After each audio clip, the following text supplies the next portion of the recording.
nkɔmɔ a yɛbɛdie no abusua ho hia pa ntina me kɔ no me ka kyerɛ sɛ time chuku na twɛn na yɛni saa nkɔmɔ yi STEM novation you can say ya ayo ma fa dwene mu kese na se de borofo akese nko na mo de confuse ye ne enti de mpanimfo ya ba na wo so mbe kire ye mu na ye te ase se de won te ase sa ara mo so be te ase enti mpanimfo atena senti ye de wo mo twetwe nkomo na ye musasa nye bia no ye ka STEM novation no kra no a eye de ade a na Frasika Mensa ye deputy coordinator ma free SHS watena se na afi Aaron Chum akwabo anso atena senti ye ni nkomo no tew na afutuo ni adesua wo mu no ye nyi na mu enchimu Aaron emo akwaba me sha se free ho na ye nkatwi kakra why brafom to me level ni nkatwi ana thank you try mama STEM novation obi are confused ye de ade a ade no confusion be any ho ade no say STEM no fa na say STEM e wa ha and innovation wa ha okay enti to say science, technology, engineering, mathematics. Yes. Into the AO school, no, they can say, okay, in Klanicia, say, I no, and I okay. Into innovation, it's a say, the AO has Hayano, say, Obiwa how, what saw Kenya, we saw how or camera, Obiwa all your broadcasting, into a bed, and I say, a message way, and I say, I send by Pesacano. Through the airwaves coding and the name okay intimate money and you be ya and ya de be a air for na my sister so ebe kan assembly atwaso e wo sade okay ma etiefo nyina action say omagibra omohwe ye ka STEM innovation STEM and innovation to say ne menua akwabo kan but ye hwe yera Dr. Ya o say educhum kofa bai o preach about STEM education was STEM centers existing senior high schools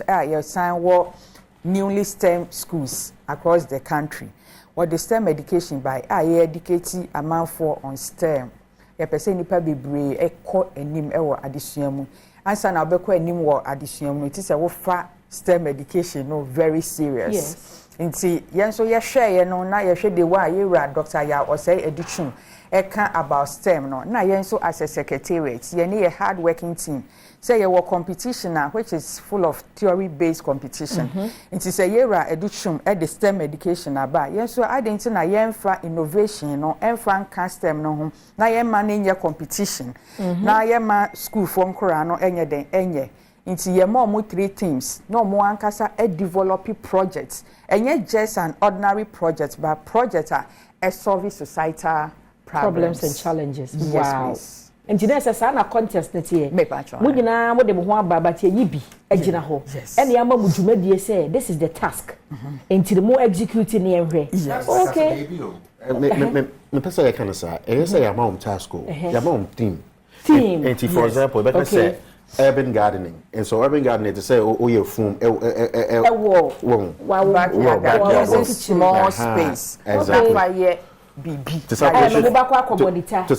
feed yourself near mas and one into and your mouth say do it this way and say this you say urban gardening you assembly na mount into one kasa in your own way into way so it's not say maybe to say flexible use of electricity. And about the account so clean water okay into way no in your task go say bibi ho contest be how we can say monkoye car way monkoye way mama na the cross specific so monkoye ba way na I can say okay your solution your problem so you identify the problem and find solution so mo fa solution oh okay into the solution be awo de beba no na you say ahwe say your guidelines na say rubric no and we know SHS nkola na SHS for technical school for vocational school omunyina secondary level yes next tertiary impo secondary 16 years 14 15 for now yes wow secondary school be I want free TVET any free SHS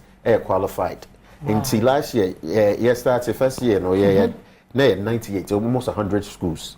This year I could do say 228 schools and 250 projects. School be project best me and send me answer. And almost 25% 1/4 schools secondary schools and TV schools all Ghana no I apply I get project at my STEM Novation. Okay. Wow. Now, previous ones na akoso no. Na impact ne te say. Oh, impact no na I know them pa because we call community be OT region, Rara Senior High School.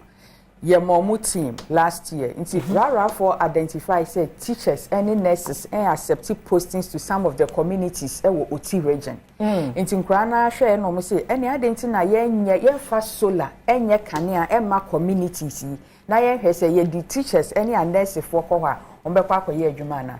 And they are meno kase uko communities be otia or more lights. Market women school for ya na ye market woman market women market omu kodwom omu phone edundum omaya de wo mutumi de charge omu phones nti STEM Novation no solve societal challenges pa na say we dey go be ka say we nke wo say ma aban na eye e na nka nkwada a munu baby a mutumi tete wo mo ma o mutumi solve problems are enye bibia to say enye bibia na say wo twen say aban ye de enye ma because aban atua enkora fees wo free senior high school and a free TVET into investment na aban so aye no is now time for us to give back to the society na you say investment na government are investing into the free senior high school space no enko waste because enkora no they are smart and then ye ma omo opportunity se see na ye ma omo opportunity no and omo find solutions e dey best solve ye my problems amaye the journey so far this season no it is saying it's been amazing. You know, last year ye ni Zoom because that time no then extra it's in krano bebre ho most of to me and qualify because na omo network no ye what challenges into this year no ye zone the country into 8 into obi ho kwa onya opportunity because e bi obekọ another school akwa share how omo so ye den into this year ye more platform almost socialize with other students no and at the same time almost presenting projects no Emma ye judges no echo physical echo hwe nkra no prototype project no mo aye den developing to judges no na hu ye no mo eyiyi mu teams bi aye 3 teams urban gardening clean water and then flexible use of electricity and that each team be aye the 8 schools and a grand finale at University of Ghana this week so the journey has been amazing. There's a final showdown no a final showdown will happen with CD Conference Center, University of Ghana. 14th and 15th of this month. Next week, Tuesday and Wednesday. Okay. Wow. And just say, Mamma Sarah Wakabua, you himself want to tell Korano. Do munya free secondary school crown my but mama was say piano na least will be what on say I bet me some or mine. And see, Sana Moya Moti, then future no. Future, and they say. What you say? Toyota Ghana, Google, Nissan, Microsoft, Shell, more Ghana. No much share dollars, any euros, any pounds. So move free baby on mono. Emra Ghana, age my money. Identity. You need base no.